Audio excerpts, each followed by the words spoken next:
行政院长苏贞昌今日去到新竹市视察专门替有心妇女所规划疫苗站。新竹市嘛决定讲，予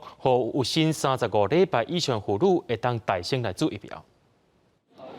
新竹市自第1礼拜到今，总共有要挖1000位有心妇女已经接种过疫苗，因为有未少人反映家己伫要挖第3期，所以新竹市也决定予有心35周以上的妇女先注疫苗。疫苗接种的已经大概有1100位左右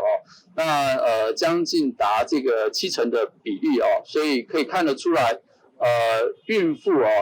希望能够借由疫苗的接种来守护自己和这个肚子里宝宝的这个健康，这样的一个期待行政院长苏贞昌30来到现场，关心疫苗注射的状况，看到有囡仔对妈妈做伙来，也特别参囡仔拍招呼。针对民间企业关 BNT 疫苗的代志，苏贞昌也做出回应。买疫苗是很专业，而且大家都很努力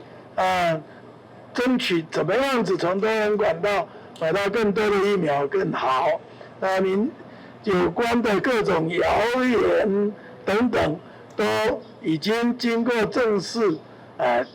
指挥中心也好，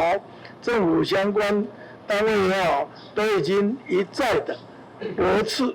不要以讹传讹。另外，针对入境台湾隔离的工作以及需要进行 PCR 体检的部分，苏贞昌表示，指挥中心都有经过专家开会，有真完整的报告，就以指挥中心的报告为主。记者杜君和新竹报道。